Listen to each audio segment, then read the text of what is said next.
আজ বাংলাদেশ সহ বিশ্বে যারা জালেম, আবু জাহেলের মতো, কারণ এই জালেমদের বসবাসের জায়গাগুলো অভিশপ্ত, আল্লাহর গজবের জায়গা এগুলো।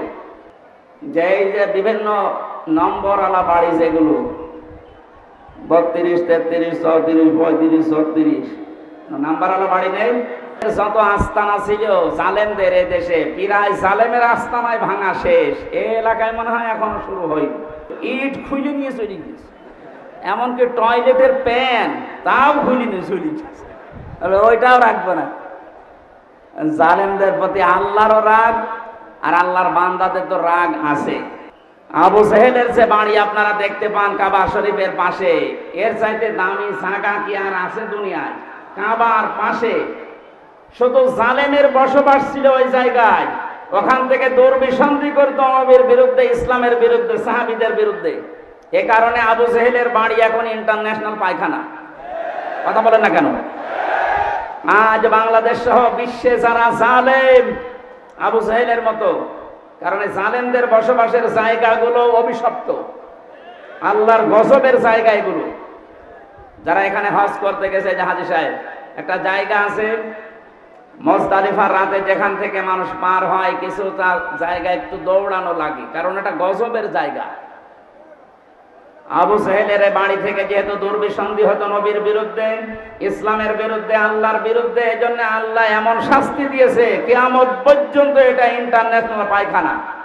এ বাংলাদেশেও সেই ঘরে বসে বসে যে যত নম্বর হোক, 32, 34, 35 নাম্বার, এই জায়গাগুলোতে যারা এদেশের ইসলাম নিয়ে, আলেমদেরকে নিয়ে দুর্বিসন্ধি করতেন, এই বাড়িটাও আমরা ইন্টারন্যাশনাল পায়খানা দেখতে চাচ্ছি। সারা বিশ্বের মানুষ আসবে যেন ওই জায়গায় কাজ করে শান্তি পায়, মানুষ যেন বোঝে যে এখানেও এক আবু জাহেল ছিল। আবু জাহেল নয় তো কি? অনেকে মনে করে উনি হজ করেছে হাজী সাহেব। আরে ভাই, হজ করেছে বাংলাদেশ থেকে, আর আবু জাহেল কাবা শরীফের সভাপতি ছিল। সুতরাং আপনারা কি কে বলবেন আমি জানি না, আমার দাবি এইটাই, এবং বহু আলেম এই মতই দিয়েছে, যে এই যে বিভিন্ন নম্বরওয়ালা বাড়ি যেগুলো 32, 33, 34, 35, 36 নাম্বারওয়ালা বাড়ি নেই। যত নাম্বার বাড়ি আছে জালেমদের আস্তানা যেগুলো, যেগুলো ইসলামের দুর্বিসন্ধি করতো বসে বসে আলেমদের বিরুদ্ধে, এই জায়গাগুলো আবু জাহেলের মতো টয়লেট বানায়। আমার মনে হয় এদেশেও যাদের পেটে ব্যথা উঠবে, এই জালেমদের এই সমস্ত আস্তানাতে গিয়ে টয়লেট করলে পেটের ব্যথা ভালো হয়ে যাবে, কারণ জায়গাগুলো সব গজবের জায়গা। এদেশে তো দেখতে পেয়েছি আগস্টের 5 তারিখের পর থেকে আলেমদের যত আস্তানা ছিল জালেমদের, এই দেশে প্রায় জালেমের আস্তানায় ভাঙা শেষ। এই এলাকায় মনে হয় এখনো শুরু হয়নি। এদেশে 1628টা চেয়ার ছিল জালেমদের দোসর। এদেরও নামগুলো তালিকা করে করে কুড়িগ্রাম, রাজারহাট মোড়ে মোড়ে টাঙিয়ে দেবেন। কিয়ামতের আগে যেন এদেশে কোনো জালেম আর ফিরে আসতে না পারে। চট করে ঢুকে পড়বে, ওর ইমাম শুধু চট করে ঢুকে কি দাবড়ানি খেয়েছে দেখতে পাচ্ছেন না? আপনি আসেন, আপনাকে দিয়ে অনেকে ডুক ডুকি বাজাবে। নত শিরে শুকরিয়া আদায় করছি মাবুদের, যিনি আমাদেরকে স্বাধীনতা দিয়েছেন। মানুষ পরাধীন থাকলে যে কি অবস্থা হয়, আজকে আসার সময় মাওলানা সিরাজ ভাই বলছিলেন যে অনুষ্ঠানটা করার আগে, আগস্টের 5 তারিখের আগে যে সমস্ত অনুষ্ঠানগুলো আমরা করেছি, পায়ের সুতা ছিঁড়ে গেছে। এক এক জায়গায় যাওয়া লাগতো 14 বার করে। আল্লাহর জমিনে আল্লাহর কোরআনের কথা মানুষ শুনবে, বলবে, যে মানুষগুলোর কাছে অনুমতি চাইতে যাওয়া লাগতো, ওদের লজ্জা করতো না? লজ্জা করবে কি? ও কি মানুষ নাকি?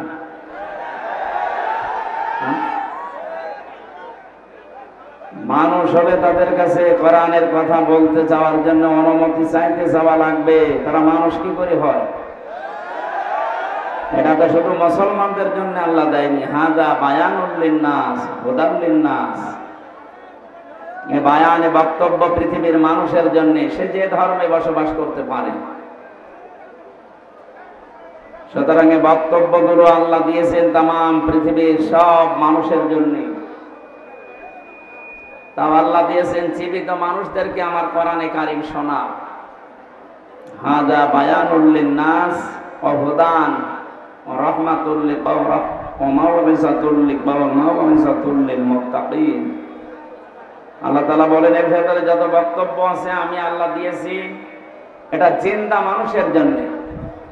অথচ 15.5 বছরে কি দেখলাম আমরা, জীবিত মানুষদের সামনে কোরআনের কথা শোনানো উচিত না। আপনি পড়তে পারেন, পড়েন, শোনান, মরে গেছে তখন পড়ে, মরে গেলে পড়ে করবো কি? এমন একটা দিক আর বিভাগ ছিল না যে জায়গায় দুর্নীতির থাবা ছিল না। যারা উপদেষ্টা দায়িত্বে এখন আছে কি বলছে দেখেন না, যেখানে হাত দেয় ওই জায়গাটাই দুর্নীতিগ্রস্ত, হাত দেব কোথায়? সুতরাং যারা এগুলো করেছিলেন নিজেদের কপালে নিজে আগুন লাগিয়েছে। আপনি আলেমদেরকে কোরআনের কথা বলতে দেননি, আলেমদের ক্ষতি করেননি, করেছেন আপনি নিজের ক্ষতি। কত বড় দুর্নীতিগ্রস্ত হলে এদেশের জাতীয় মসজিদের খতিব পর্যন্ত পালিয়ে যায়। লজ্জা আছে ও লোকটা আবার আজকে এসেছে নামাজ পড়াতে, ওর পেছনে নামাজ হয়? হ্যাঁ, যে লোকটা নৌকা মার্কা নিয়ে ভোটে দাঁড়ায় ওর পেছনে নামাজ পড়া যায়? যাস এটা পিটিয়ে বের করে দিয়েছে মুসল্লিরা। কিসের নামাজ? আপনার পেছনে নামাজ পড়লে আমার মনে হয় আপনার পেছনে না পড়ে মোদির পেছনে পড়া ভালো। আপনি আর মোদি তো সমান, সেও নৌকার সাপোর্টার, আপনিও নৌকার সাপোর্টার। আরে নামের আগে আপনি মুফতি লিখে রেখেছেন, কিসের মুফতি? জেলখানার ভেতরে যে সমস্ত কওমি আলেমরা ছিল, মাওলানা শাখাওয়াত হোসেন রাজি, মাওলানা মামুনুল হক, এনাদের উপরে তো এদেশে কওমি মাদ্রাসার আর পরিচিত আলেম নেই। তাদের পাশাপাশি তো ছিলাম 3 বছর জেলখানা। তারা এই লোকটাকে ঘৃণা করে। সেই দিন এ পৃথিবীর যে সমস্ত জালেমদের তালিকা বের হয় মাঝে মাঝে, তার ভেতরে যেটা পালিয়ে গেছে এটার নাম আছে। 850 বছর আগে লক্ষণ সেন পালিয়েছিল, আর 850 বছর পরে পালিয়েছে এটা। এতদিনের ভেতরে পৃথিবীর ইতিহাস কেউ ক্ষমতা ছেড়ে পালিয়েছে আমরা শুনি নাই, কোনো জায়গায় পড়ি নাই, কিন্তু এই যে নিজে দেখলাম। এই পালিয়ে যাওয়ার পর থেকে চট করে ঢুকে পড়বো এই আশা অনেকে ব্যক্ত করছে যে আমি কাছাকাছি আছি, চট করে ঢুকে পড়বো। আপনি বাস্তবতা টের পাচ্ছেন? পালিয়ে যাওয়া ইমাম যদি মসজিদে ঢুকলে এই অবস্থা হয়, আজকে ঢাকা রণক্ষেত্র হয়েছিল বায়তুল মুকাররম। যারা এর সাথে জড়িত, এই সন্ত্রাসী কর্মকাণ্ডের সাথে নিরীহ মুসল্লিদের যারা পিটিয়েছে, প্রত্যেকের আমরা শাস্তি দাবি করছি। ভণ্ডামি করার জায়গা পান না, নামাজ পড়াতে এসেছে জোর করি, মনে আছে ওর পেছনে নামাজ পড়তে মানুষ লালায়িত হয়ে আছে। যেই দিন এই জালেমাকে কওমি জননী উপাধি দিয়েছিল এই শয়তানটা, সেই দিন থেকে কওমি মাদ্রাসার আলেমদের মন থেকে এই আলেম নামে জালেম উঠে গেছে। জেলখানায় ওর নামে বদদোয়া হইতো। এই রুহুল আমিন যে লোকটা, ওর বাবা ভালো ছিল, আল্লাহর ওলি নিঃসন্দেহে, মাওলানা শামসুল হক ফরিদপুরি, আল্লাহ তাকে হায়াতে তার জিন্দেগির গুনাহগুলো যেন মাফ করে জান্নাতের সুউচ্চ মাকাম দান করে। কিন্তু তার কাছ থেকে কি পয়দা হয়েছে? নির্ভেজাল টাটকা একটা শয়তান, আলেম নামে কলঙ্ক, আলেমদের নাম বলতেও ঘৃণা করে লোকটা। সাপোর্ট দিত এই জালেমকে, আর কাজ পায়নি, নৌকা মার্কা নিয়ে দাঁড়িয়েছে। যদি কুকুর মার্কা নিয়ে দাঁড়াতেন তাও ভালো হতো। ইয়াজিদ যেমন গালি হয়ে গেছে এই পৃথিবীতে, আমার মনে হয় যে জালেম পালিয়েছে, ওর নামও এই পৃথিবীতে একটা গালি হয়ে যাবে ইনশাআল্লাহ। কারণ কত মানুষের চোখের পানি হা শব্দ লেগে আছে। জেলখানার বিভিন্ন তালা থেকে রাতের গভীরে যখন তাহাজ্জুদ পড়তে উঠতাম, এই যে বিডিআর ছাড়া আপনাদের এই কুড়িগ্রাম, লালমনিরহাট, পঞ্চগড়, এ সমস্ত জায়গার বহু বিডিআর এখনো জেল খাটতেছে বিনা কারণে, কিচ্ছু জানে না। একজন মুরব্বীকে দেখতে পেয়েছিলাম, বলছে হামজা ভাই আমার আর 1 মাস পরে চাকরি শেষ হয়ে যেত, অথচ আজ 13-14 বছর আমি জেলে আছি, কিচ্ছু জানি না, আল্লাহর কসম। রাতের গভীরা যখন নামাজে দাঁড়িয়ে দেখতাম এই লোকটা শব্দ করে, এমন একটা আবেগ নিয়ে শব্দ বলতো, এটা আরো সে চলে গেছে। শুধু এই বিডিআরদের চোখের পানি না, 13টা অপরাধ করেছেন এই 15.5 বছরে, যেটা মাপ পাওয়ার মতো না। সবচাইতে জঘন্য অপরাধে আয়না ঘর বানানো, এর চাইতে জঘন্য অপরাধে পৃথিবীতে আর নেই। জীবিত মানুষকে এভাবে মানুষ কষ্ট দিতে পারে। আমার মনে হয় দেশের 18 কোটি মানুষ যদি আপনাকে মাফ করে দেয়, ব্যারিস্টার আরমানের বউ জীবনও মাফ করবে না। ইয়াজিদ এই শব্দটা কি খারাপ? অনেক সুন্দর না, কিন্তু সে জালেম হওয়ার কারণে তার নামটাকে আল্লাহ গালি বানিয়ে দিয়েছে। এই কুড়িগ্রামে কোন হিন্দুকে যদি বলেন ভাই ছেলে হয়েছে 5,000 টাকা দেব, ইয়াজিদ রাখে কি নাম, অথচ নামটা কি খারাপ বলেন? এর মতো এত সুন্দর নাম যদি গালি হয়ে যায় জুলুম করার কারণে, আপনার নাম যতই সুন্দরী হোক, আপনার নামটাও গালি হবে 1 আর 2। আবু জেহেলের যে বাড়ি আপনারা দেখতে পান কাবা শরীফের পাশে, এর চাইতে দামি জায়গা কি আর আছে দুনিয়ায়?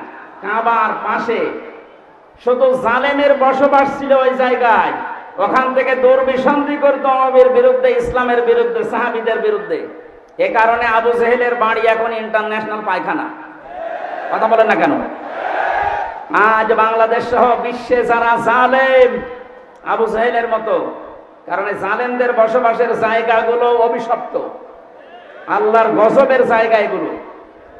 যারা এখানে হজ করতে গেছে, যে হাজী সাহেব, একটা জায়গা আছে মুজদালিফার রাতে যেখান থেকে মানুষ পার হয়, কিছু তার জায়গা একটু দৌড়ানো লাগে, কারণ এটা গজবের জায়গা। আবু জেহেলের বাড়ি থেকে যেহেতু দুর্বিসন্ধি হতো নবীর বিরুদ্ধে, ইসলামের বিরুদ্ধে, আল্লাহর বিরুদ্ধে, এজন্য আল্লাহ এমন শাস্তি দিয়েছে কিয়ামত পর্যন্ত এটা ইন্টারন্যাশনাল পায়খানা। এ বাংলাদেশেও সেই ঘরে বসে বসে যে যত নম্বর হোক, 32, 34, 35 নাম্বার, এই জায়গাগুলোতে যারা এদেশের ইসলাম নিয়ে, আলেমদেরকে নিয়ে দুর্বিসন্ধি করতেন, এই বাড়িটাও আমরা ইন্টারন্যাশনাল পায়খানা দেখতে চাচ্ছি। সারা বিশ্বের মানুষ আসবে যেন ওই জায়গায় কাজ করে শান্তি পায়, মানুষ যেন বোঝে যে এখানেও এক আবু জেহেল ছিল। আবু জেহেল নয় তো কি? অনেকে মনে করে উনি হজ করেছে হাজী সাহেব। আরে ভাই, হজ করেছে বাংলাদেশ থেকে, আর আবু জেহেল কাবা শরীফের সভাপতি ছিল। সুতরাং আপনারা কি কে বলবেন আমি জানি না, আমার দাবি এইটাই, এবং বহু আলেম এই মতই দিয়েছে যে এই যে বিভিন্ন নম্বরওয়ালা বাড়ি যেগুলো 32, 33, 34, 35, 36 নাম্বারওয়ালা বাড়ি নেই, যত নাম্বার বাড়ি আছে জালেমদের আস্তানা, যেগুলো যেগুলো ইসলামের দুর্বিসন্ধি করতো বসে বসে আলেমদের বিরুদ্ধে, এই জায়গাগুলো সব জাদুঘর বানান না আবু জেহেলের মতো টয়লেট বানান। আমি কাবা শরীফ ঘোরাচ্ছিলাম উপর দিয়ে, জায়গা পাইনি নিচ দিয়ে, হঠাৎ শেষ করে 7 পাক মারার পরে আমার অবস্থা খারাপ। আমি ওই আবু জেহেলের যে বাড়ির পাশেই, আমি জানতাম না যে ওটা ওর বাড়ি, ওখানে যেয়ে দেখছি আমার পেটে ব্যথা করছে। এক পুলিশকে ডাক দিয়ে বললাম, ভাই এতক্ষণ তো আমি ভালোই ছিলাম, এখন আমার পেটে ব্যথা করছে। পুলিশ আমারে বলছে, ইয়া হাজিউল হুজ্জার আয়না বিলাদুকা, ও হাজি দেশ কোথায়? যে তুমি বাংলাদেশ। আমি বাংলাদেশ থেকে এসেছি। আমারে বলছে, আপনি জানেন না এটা কোন জায়গা? না তো। আবু জেহেলের বাড়ি। আপনি এখনো পায়খানা না করে দাঁড়িয়েছেন, তাড়াতাড়ি যান। আমি কাজ করে দেখি আমার পেটের ব্যথা ভালো হয়ে গেছে। আমার মনে হয় এদেশেও যাদের পেটে ব্যথা উঠবে, এই জালেমদের এই সমস্ত আস্তানাতে গিয়ে টয়লেট করলে পেটের ব্যথা ভালো হয়ে যাবে, কারণ জায়গাগুলো সব গজবের জায়গা। এদেশে তো দেখতে পেয়েছি আগস্টের 5 তারিখের পর থেকে আলেমদের যত আস্তানা ছিল জালেমদের এই দেশে, প্রায় জালেমের আস্তানায় ভাঙা শেষ। এই এলাকায় মনে হয় এখনো শুরু হয়নি। আমার কুষ্টিয়ায় যে দুইটা ছিল, ইট খুলে নিয়ে চলে গেছে, এমনকি টয়লেটের প্যান তাও খুলে নিয়ে চলে গেছে। ওইটাও রাখবো না। জালেমদের প্রতি আল্লাহরও রাগ, আর আল্লাহর বান্দাদের তো রাগ আছে। সুতরাং যে লোকটার লাখ লজ্জা নেই, কোন লজ্জায় আপনি আসলেন সেই গোপালী থেকে আবার এই নামাজ পড়াতে ঢাকার বুকে? পিটিয়ে মেরে ফেলিনি মানুষ, তাই তো ভালো। আজ 15 জনের উপরে আহত। যে অবস্থার সৃষ্টি হয়েছে, 24 ঘন্টা সময় দিয়েছে সেই আলেমরা যে ওকে গ্রেফতার করে ডিম দেওয়া হোক, কোনো অসুবিধা নেই। আমার রিমান্ডে 10 দিন নিয়ে ডিম দেয়নি, আমারে দেখিয়েছিল যে এই যে আমরা এইটা দেই। আমাকে শুধু দেখিয়েছেন আর রসা করেছে। আজকে আমরা সরাসরি ওরে ডিম দিতে চাচ্ছি, রাজি আছে?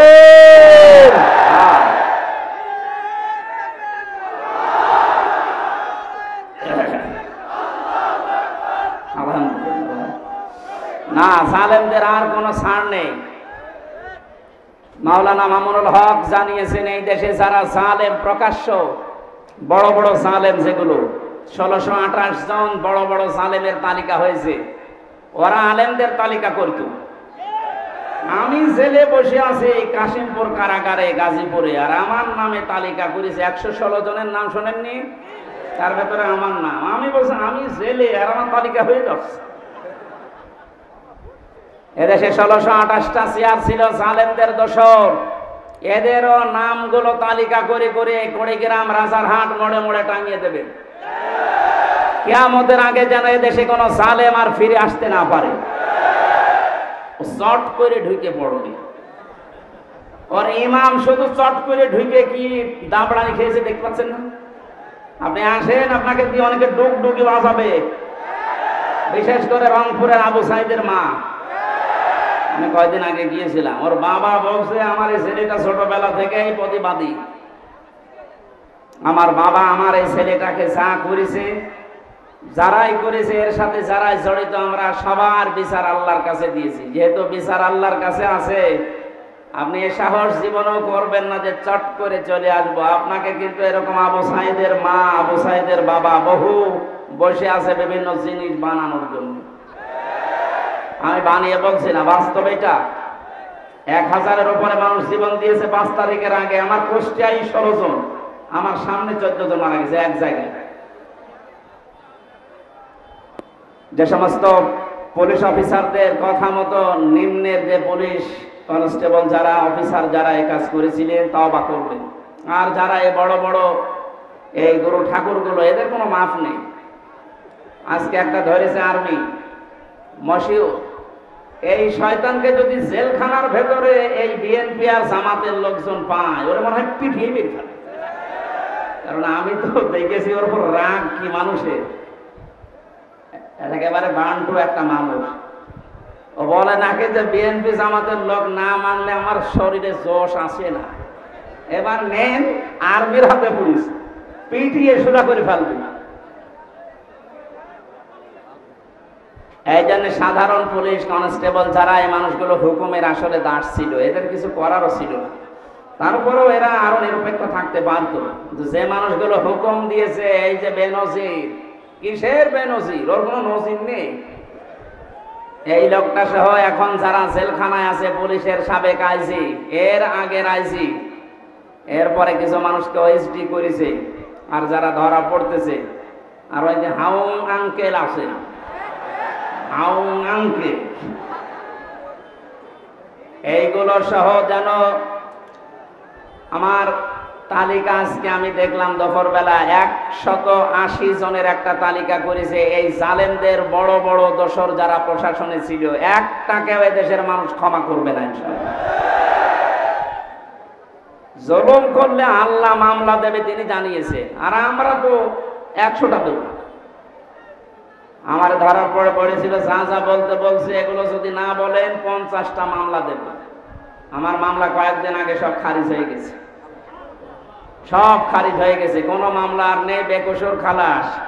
যে জজ ছিল, জজ আমার মামলার এটা নথি দেখে বলছে কি দেখে বিচার করব, এর ভেতরে কোনো মাল নেই, যা একেবারে 100 ভাগ খালাস করে দিয়েছে। আমি বলতে গেলাম যে আদালত, আমার এই মামলা তো 3 বছর আপনার হাতেই ছিল, তখন তো আপনি বলেন যে কোনো মাল নেই, এখন হঠাৎ করে বলছেন কোনো মাল নেই, কি দিয়ে বিচার করবো? মানে এটাই বলতো যে হুজুর আমার হাত বাঁধা ছিল, কি ছিল? এখন আমার হাত খোলা আছে, আমি এখন ওপেন, এখন আমি ন্যায় বিচার করতে পারবো বা করতে পারছি। আমরা চাই 1628টা চেয়ারে দেশে মেন চেয়ার আছে, প্রত্যেকটা চেয়ার যেন এই জজের মতো হাত খোলা থাকে, আবু সাইদের মতো এভাবে হাত খোলা থাকবে। কথা বলেন ঠিক কিনা? আজকে যিনি ওসি এসেছেন ওনারও এখন হাত খোলা, আগে হাত বাঁধা ছিল, এখন তো হাত খোলা আছে। কিয়ামতের আগে যেন এরকম হাতগুলো আর কেউ বেঁধে দিতে না পারে। কি কথা বলছেন না কেন? আজকে রাত 12:30টার জরিপ দেখেননি? বিবিসি এবং আল জাজিরা থেকে একটা রিপোর্ট এসেছে, আন্তর্জাতিক সংস্থা, ওরা দিয়েছে দেশে 100 জনের 14 জন মানুষ এখনো পর্যন্ত জালেমদের সাপোর্ট করে যাচ্ছে। ঘোঘো দেখেছেন আপনি? ঘোঘোর ফাঁদ দেখেন, টের তো পাচ্ছেন না কিছু? 100 জনের 28 জন এখনো পর্যন্ত বিভিন্ন জিনিস মেরে খাওয়ার ধান্দায় আছে। আপনারা থামবেন। 100 জনের 58 জন মানুষ দেশে এখন চাচ্ছে যে ইসলাম দেশে রাষ্ট্রীয়ভাবে কায়েম হোক। এটা তো আমি বানালাম নাকি? আপনি আল জাজিরা নিয়ে আসেন, রাত 12:30টায় রিপোর্ট বের হয়েছিল। আমার কালকে ছিল ফরিদপুর, তার আগের দিন চট্টগ্রাম। এই আসার সময় গাড়িতে দেখতে দেখতে আসছিলাম ইন্টারনেট থেকে, আন্তর্জাতিক খবরগুলো কি আসে দেখি। বাংলাদেশ দিয়ে একটা রিপোর্ট তারা বের করছে, এখন দেশের অবস্থা এই। 58 জন মানুষ চাচ্ছে এদেশে ইসলাম কায়েম হোক, ইসলামের হাতে দেশটা যাক। 28 জন মানুষ চাচ্ছে না আমাদের হাতে দিন। আর 14 জন মানুষ এখনো পর্যন্ত জালেমদের দোসর এবং তাদের সাফাই গেয়ে যাচ্ছে। সাফাই যে গাচ্ছে দেখতে পাচ্ছেন না, মাঝে মাঝে video call, audio call open করে দেয়। আপা ঘাবড়াবেন না, আপনি ঘাবড়ালে আমরা নরম হয়ে যায়, তোরে নরম বানানো হবে। এ জেলার 2 জনকে কিভাবে পিটিয়েছে দেখতে পাচ্ছেন না? আমার কুষ্টিয়ার একজনকে এভাবে পিটানোর পরে তার ছেলে দিয়েছে আমার বাবাকে ওরা কুকুরের মতো পিটিয়েছে। কি সুন্দর স্ট্যাটাস দেখেছে যে আমার বাবাকে ওরা কুকুরের মতো পিটিয়েছে। এখন নিচে বলবেন সুবহানাল্লাহ না আলহামদুলিল্লাহ। জালেমদের প্রতি কারো মায়া নেই, আল্লাহরও মায়া নেই, রাসূলের মায়া নেই, কারণ এরা সবার শত্রু। জালেমরা তার নিজেরও শত্রু, জালেমরা তার নিজেদেরও শত্রু। কিয়ামতে জালেমরা তার এই আঙ্গুল পর্যন্ত কামড়াতে থাকবে, চিবিয়ে খেয়ে ফেলবে। সূরা ফুরকানের ভেতরে আছে।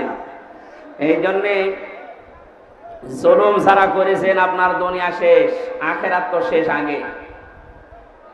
আমরা এই ময়দানে এসেছি দল মত জাতি বর্ণ ধর্ম নির্বিশেষে দেশটাকে স্বাধীন করার জন্য। যেমন কোনো দল ছিল না।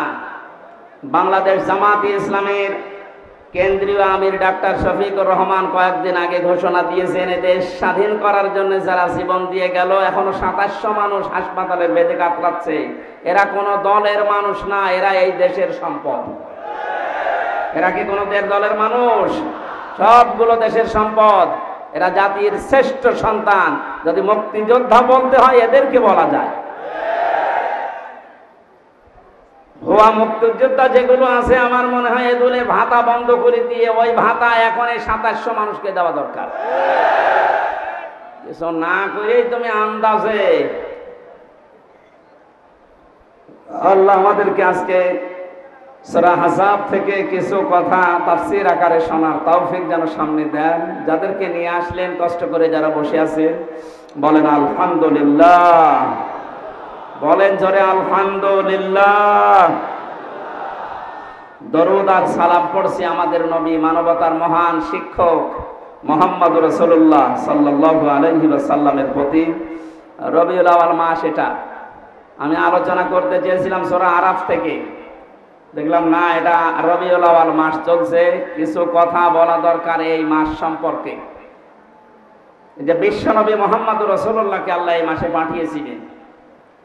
যেহেতু বাংলাদেশ, ভারত, পাকিস্তান এই সমস্ত দেশে কিছু ভেজাল আছে, নবীর জন্মের পক্ষে কিছু মানুষ আনন্দ করতে আছে, আর কিছু মানুষ নবীর সিরাত সোরাত তার আদর্শ নিয়ে আনন্দে আছে। আমরা দুইটাই চাই, কারণ একটা মানুষের জীবনী লিখতে হলে জন্ম ছাড়া লেখা যাবে? বলেন বলেন। তাই নবীজির জন্ম যেই দিন থেকে, ওই দিন থেকে আমরা আরম্ভ করব। মুহাম্মদুর রাসূলুল্লাহকে আল্লাহ যখন এই পৃথিবীতে পাঠিয়েছিলেন, এই খুব খেয়াল করে শুনবেন, আমি গতানুগতিক কথা বলছি না। আল্লাহর নবীকে যেদিন এই পৃথিবীতে আল্লাহ পাঠান, মিলাদ বলা হয়। এই যে ঈদে মিলাদুন নবী অনেকে অনুষ্ঠান পালন করে। ঈদ মানে আনন্দ, মিলাদুন নবী মানে নবীর জন্মের আনন্দ। নবীর জন্মের কি, যারা এই এলাকায় মনে হয় এগুলো একটু কম আছে, চট্টগ্রাম সিলেটে বেশি। যারা এগুলো করছেন একটা তথ্য বলছি এবার। এই পৃথিবীতে দুইজন মানুষ নবীজির আপন চাচা ছিল, তারা আবু লাহাব আর আবু তালেব। দুইজন আপন চাচা না? এই দুইজন নবীর মিলাদে জন্মে খুশি ছিল, খুব আনন্দ করেছিল তারা। এত খুশি নিজের বাদিকে পর্যন্ত আজাদ করে দিয়েছে। আপনি পারবেন ওরকম? আপনি ছোট খেসড়ি আর জিলাপির ভক্ত, আর তারা নিজের বাড়ির কাজের মহিলাকে বলেছে, যা তোরে আমি কেনা আজাদ করে দিলাম। অথচ দুইজন চাচা জাহান্নামী, এটা কোরআন দ্বারা হাদিস দ্বারা প্রমাণিত। কথা বলেন না কেন? আবু লাহাব যে জাহান্নামে গেছে, এর জন্য আবার কোনো প্রমাণ লাগবে নাকি? আল্লাহ পাক বলেন, সায়াসলা নারান যাতা লাহাব, ওকে জাহান্নামে আল্লাহ দিয়েছেন, এই আয়াতটার প্রমাণ। আর একজন চাচার নাম বললাম আবু তালেব। এই লোকটা মারা যাওয়ার দিন নবীজি তার মাথার কাছে গিয়ে বলেছিলেন, ইয়া আম্মি আবি তালিব, লা ইলাহা ইল্লাল্লাহ হাজ্জুল লাকা ইনদাল্লাহি ইয়াওমাল কিয়ামাহ, রাহুল বুখারী। হে চাচা, জোরে বললে হয়তো মানুষ শুনে আপনাকে খারাপ বলতে পারে, জোরে বলা লাগবে না। খালি আমার কানের কাছে মুখটা নিয়ে আস্তে করে বলেন, লা ইলাহা ইল্লাল্লাহ মুহাম্মাদুর রাসূলুল্লাহ। ঘোষণা দেওয়া লাগবে না, ওটা আমি নিজেই নিয়ে নিলাম। শুধু আল্লাহর একাত্মবাদের ঘোষণা দেন, আমি গ্যারান্টি দিলাম কিয়ামতের দিন ঝগড়া করে আপনাকে আমি আল্লাহর দরবারে জান্নাতে দিয়ে দেব। পড়েন না? আশপাশের যারা নেতা ছিল, আবু সুফিয়ান, আবু লাহাব, ডাক দিয়েছিল, নেতা পড়বা, সারা জীবন বাপ দাদার ধর্ম মানলে এখন ভাতিজারে নতুন ধর্ম গ্রহণ করে কলঙ্কিত হবা। তোমাকে মানুষ কাপুরুষ বলবে, ভীরু বলবে, তোমাকে লজ্জা দেবে, তোমার নামে বদনাম বের হবে। আবু তালেব ওই দিন বলেছিল, ভাতিজা মুহাম্মদ, তোমাকে আমি ভালোবাসি, কিন্তু তোমার এই কালেমাটা পড়তে পারলাম না, তুমি আমারে মাফ করে দিও। মাফ করার মালিক কি নবীজি? বলেন বলেন। নবীজি মন খারাপ করেছিলেন, এজন্য আল্লাহ সূরা আযাবের, সূরা কাসাসের 56 নম্বর আয়াত তার জন্য নাজিল করে বলেছিলেন, কেন আপনি মন খারাপ করেন? হেদায়েত আপনার হাতে দেয়, নিজে দিয়ে দেবেন, এটা আমি আল্লাহ নিজের হাতে রেখেছি। আমি ভালো জানি যে কারে দেওয়া যায়। এই লোকটার তো মন নেই, আপনাকে ভালোবাসে ঠিক আছে, আপনার জন্মে লোকটা এত বেশি খুশি হয়েছিল আমি দেখেছি, কিন্তু আপনার আদর্শ পেয়ে লোকটা খুশি না। এরপরেও নবীজি তার মায়া মহাব্বত, তার যে কষ্ট, সারা জীবন তার পেছনে শ্রম দিয়েছে, এই জন্য নবী নিজে তার কবরের পাশে দাঁড়িয়ে দোয়া করেছিলেন, হে আল্লাহ, তুমি আমার চাচা আবু তালেবকে মাফ করে দাও। সঙ্গে সঙ্গে জিবরাইল এসেছেন সূরা তাওবার 113 নম্বর আয়াত নিয়ে, হে নবী, কার জন্য হাত তুলেছেন? আপনার মান। মা কানা লিন-নাবিয়্যি ওয়াল্লাযীনা আমানু আন ইস্তাগফিরু লিল মুশরিকিন ওয়ালাউ কানু উলি কুরবা মিন বা'দি মা তাবায়্যানা লাহুম আন্নাহুম আসহাবুল জাহিম। আল্লাহ পাক বলেন, কোন নবীর জন্য কোন ইমানদারের জন্য এটা জায়েজ না, শোভনীয় না, উচিত না এই পৃথিবীতে কোন মুশরিকের জন্য সে আল্লাহর কাছে ক্ষমা চাবে। আল্লাহ বাদে অন্য কেউ আল্লাহর মতো কাজ পারে এই কথা যারা বলে, বিশ্বাস করে, তারা মুশরিক।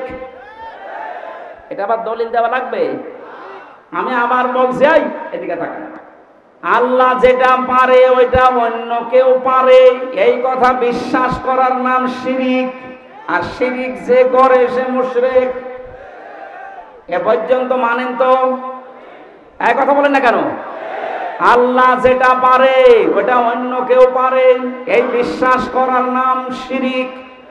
আর শিরিক যে করে সে মুশরিক। আরো জোরে বলেন। যে লোকটা নামাজ পড়ানোর জন্য সে গোপালগঞ্জ থেকে এসেছে, এ লোকটার নামে আলেম হতে পারে, আল্লামা লেখা থাকতে পারে, লোকটার কার্যকলাপ এবং যাদেরকে সাপোর্ট করেছে এই লোকটা মুশরিক।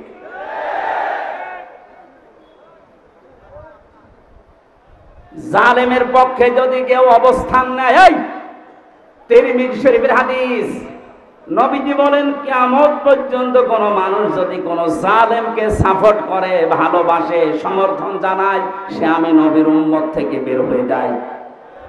তামাম দুনিয়া জানে ওই মহিলা জালেম। এই কথা বলেন না কেন? তামাম পৃথিবীর ভেতরে যে তালিকা আপনি দেখবেন ইন্টারনেটে 100 জনের তালিকা আছে, তার ভেতরে ওনার নাম আছে। আপনি জানা শোনার পরও তার মার্কা নিয়ে দাঁড়ালেন, আপনার বিবেক নেই। আবার জননী নাম দিলেন, সাপোর্ট করেন, সমর্থন জানান, তার সাফাই গান, আপনি নবীর উম্মত থেকে বের হয়ে গেছেন। আপনার পেছনে নামাজ হবে কি করে? এই জন্যই তো জেলখানায় আপনার নামে বদদুয়া হইতো। আমি নিজে দেখেছি, মাওলানা মামুনুল হক বারবার আমাকে বলতো, হামজা আমি যদি বাইরে যেতে পারি জীবনে কোনো মুশরিকের জন্য জানাজা পড়াবো না, ওদের কবরেও দেব না। বলতাম, ভাই আপনি এ বিষয়ে এত কড়াকড়ি কেন? বলে, হ্যাঁ আল্লাহর কোরআনের নিষেধ, মুশরিকদের জন্য ক্ষমা চাওয়া জায়েজ নেই। আপনি সরাসরি জালেমকে জননী বানিয়ে দিলেন, তার সাপোর্ট করেন, তার নৌকা নিয়ে আপনি ভোটে দাঁড়ান, আপনি তো বড় জালেম। এই কথা বলেন না কেন?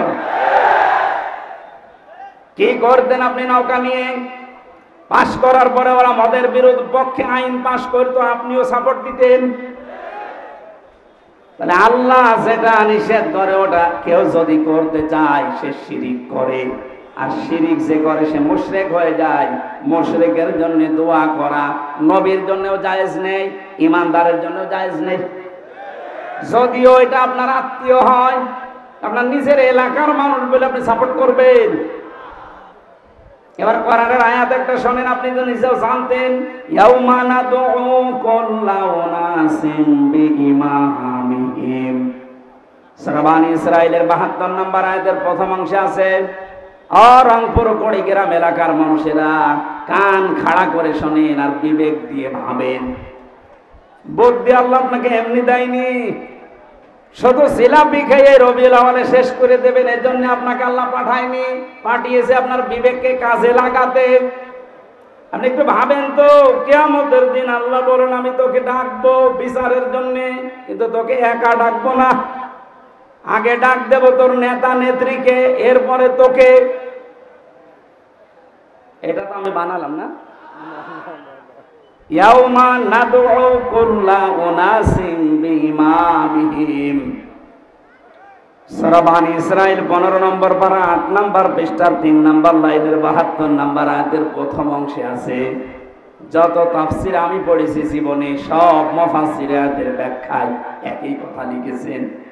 আল্লাহ বলেন কিয়ামতে যখন তোকে আমি ডাক দেব, আজ বিচার হবে, তোরে আগে না, আগে ডাকবো তোর নেতাকে। কাকে? আগে নেতা থাকবে, এরপরে আপনি। বিবেক যদি থাকে বলেন তো, আপনি যে নেতার নেতৃত্ব মেনে চলেন, যাকে আপনি আদর্শ মনে করেন, যার পেছনে স্লোগান দেন, যাকে ভোট দেবেন বলে আপনি আশা করে আছেন, এই লোকটা যদি আপনার সামনে থাকে, আপনি তার পেছনে, আপনার কি মনে হয় যে আল্লাহ আপনাকে মাফ করবে? এখন যদি বলেন না, ধরা খাবেন না? আপনি যেন ধরা না খান, বিপদে না পড়েন, এই জন্যই তো এত কষ্ট করা আমাদের। এত কোন দুঃখে সেই কুষ্টিয়া থেকে পর্যন্ত এত দূর পথ পাড়ি দিয়ে আমার আশা আবার চলে যাওয়া লাগবে কোন কারণে?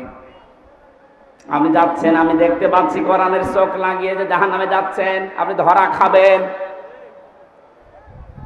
এমন কোন মানুষের পেছনে থাকা যাবে না, রায় দেওয়া যাবে না যারে দেখলে আল্লাহর রাগ হয়। এরকম মানুষ দেশে নেই। আপনি এমন মানুষের পেছনে থাকবেন, রায় দেবেন, সমর্থন জানাবেন যাকে দেখলে আল্লাহর কথা মনে হয়। এরকম মানুষ এদেশে নেই। আমার তো ডাক্তার শফিকুর রহমানের দিকে তাকালে মনে হয় যে আল্লাহর কথা মনে পড়ছে। কথা বলে না। আর কাওয়া কাকুর দিকে তাকালে আমার মনে হয় শয়তান তো আমি দেখিনি, যদি দেখতাম তো ওইরকমই হতো। টাটকানির ভাতাল শয়তান। এই বয়স এখনো পর্যন্ত দাড়ি কেটে সেটে মনে হচ্ছে যে ইয়াং হবে, অথচ কবরে এক পাশ হইলে গিয়েছিল। আল্লাহ দয়া করে একটু ফিরিয়ে দিয়েছেন, তারপরেও যদি একটু ভালো হবে না, শয়তানে আরো বেড়েছিল। এখন আর এই দৌড়ের গর্ত খুঁজে পাচ্ছে না, কোথায় যে আছে ও জানে আর আল্লাহ জানে। আমার কুষ্টিয়ায় বাড়ির নিচে একজন ভাড়া থাকতো, আমি তো জানতাম না। আমি তো 3 বছর ছেলে দেখছি উনি ভাড়া আছে। পরবর্তীতে শুনলাম উনি জালেমের অনুষ্ঠান। এই 5 তারিখের আগ পর্যন্ত তার দাপট কি গো। 5 তারিখের পরে শুনেছে ও কোথায় গেছে ও জানে আর ওরা আল্লাহ জানে, করে খুঁজে পাওয়া যাচ্ছে। আমার তো মনে হচ্ছে কোরআনের পাখি সেই স্বপ্নগুলোর কথা বলেছিলেন, সবগুলো আল্লাহ একটা একটা করে দেখাচ্ছে। উনি বলেছিলেন জালেমরা এদেশে ইঁদুরের গর্ত পাবে না, ঠিক তাই হয়ে গেছে। বলেছিলেন শুধু ঝাঁকা দেওয়া হবে, দিল্লি গিয়ে পড়বে, তাই পুলিশ। যদি বলতো যে আমেরিকায় পড়বে তাও তো হইতো, যা বলেছে তাই হয়েছে। ওনার আর একটা স্বপ্ন ছিল, বলেছিল এই দেশে জালেমদের নাকের উপরে কালেমার পতাকা পথ করে উড়বে ইনশাআল্লাহ। আমার মনে হয় সেই স্বপ্ন এখন বাস্তবায়নের পথে ইনশাআল্লাহ, ওটা আমরা দেখতে পাচ্ছি। 58 জন যখন চাচ্ছে দেশে যে ইসলাম রাষ্ট্রীয়ভাবে কায়েম হোক, আর কিছুদিন যেতে দিন, এদেশের 100 জনই চাইবে যে না আমরা কোরআন চাই। কারণ 53 বছর তো আমরা দেখেছি, আমার এখন 33, আমি দেখিনি, মুরব্বী দেখতে পারে। বাপ 75 জন যারা মুরব্বী আছে তারা দেখেছেন, বাবা চালিয়েছিল, দুর্ভিক্ষে মানুষ মারেছে। এই দুর্ভিক্ষ হয়েছিল না, আমরা তো পড়িয়েছি শুধু। স্বামী চালিয়েছিল দেশ, চাচা চালিয়েছে আপনাদের চাচা, ভাবি চালিয়েছিল, বউ চালালো দেখলাম। এখন শুধু বাকি আছে আল্লাহর এই কোরআন দিয়ে দেশটা চললে কেমন দেখা যায়, এটা আমরা দেখতে চাই না। আমার জীবনের সবচাইতে বড় আশা এটা।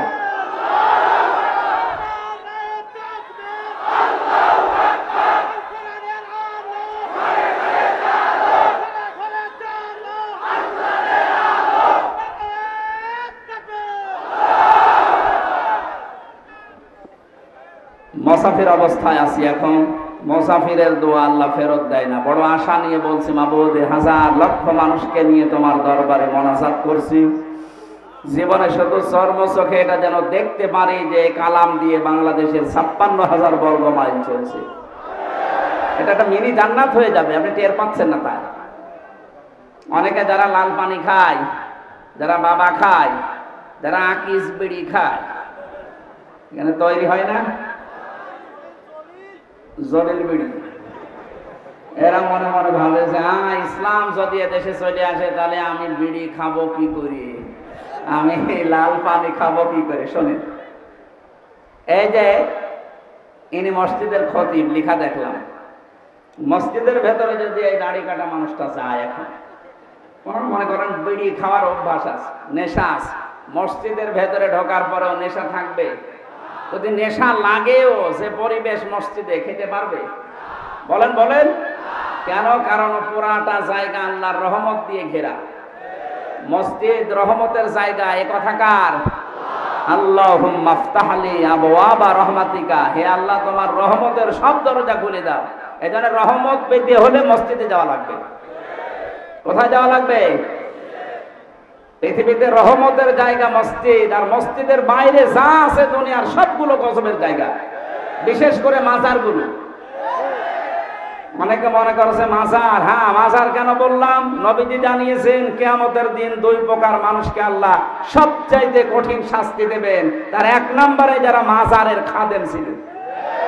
তুমি খেদমত করার জায়গা পাও না, মাজারের খাদেম হয়ে বসে আছো, ওরে খেদমত করা দরকার। কারণ যত মাজার এই দেশে সবগুলো শিরিকের আস্তানা আর জেনার আড্ডাখানা। নারী পুরুষের অবাধ মেলামেশা যদি দেখতে চান, আপনি যান লালনে মাজারে, মন মন গাঁজা খাচ্ছে মানুষ। কোন কারণে মাজার রাখা লাগবে? আল্লাহর ওলি যারা আল্লাহর পছন্দীয় মানুষ, এদের কবরগুলো সংরক্ষণ করে রাখেন, কেউ যেন ইহানত করতে না পারে, নষ্ট করতে না পারে। তাই বলে ওখানে যে সেজদা দেবেন, গাঁজা খাবেন, লা তাত্তাখিযুল কুবুর মাসাজিদা, কবরকে মসজিদ বানিও না, সেজদার জায়গা বানিও না। এই ঘোষণা শোনার পরেও যারা সেজদা দেয়, কোন কারণে ওইটা রাখতে হবে বলেন? এই কারণেই তো হক্কানি আলেমরা বলছে মাজার পুড়িয়ে দাও, কোনো দরকার নেই। এগুলো থেকে যে ব্যবসার টাকা আসতেছে, আজকে আমি আকিজ গ্রুপে ছিলাম ঢাকাতে, আকিজের বড় ছেলে ডক্টর মহিউদ্দিন সাহেব, উনি বলছিলেন যে দেশের যে মাজারগুলো আছে যেখানে ব্যবসা হয়, সরকার যেন মাজারগুলো সব নিজেদের আয়ত্তে নেয়। এখানে মানুষ না বুঝে আর বুঝে যা টাকা পয়সা দেয়, এই টাকাগুলো সব রাষ্ট্রের কাজে লাগায়। বহু টাকা কালেকশন হয়। আপনি কি মনে করছেন আটরশির মাজারে যান, কোটি কোটি টাকা মাসের পরে মাসে উপায় হচ্ছে। এগুলোর দায়িত্ব যদি সরকার হাতে নেয়, এই দায়িত্বের টাকাগুলো সব রাষ্ট্রের কাজে লাগান। মানুষ বুঝে দিক আর না বুঝে দিক, টাকা তো রাষ্ট্রের কাজে লাগছে, শয়তানরা আর পাবে না। বড় বড় দাড়ি, গোপ, মোষ, উপর নিচে সব সমান করে, মনে হচ্ছে কি হয়ে গেছে।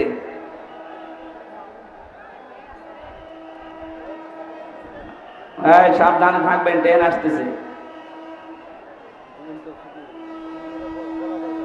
সুবহানাল্লাহ, আলহামদুলিল্লাহ, লা ইলাহা ইল্লাল্লাহ।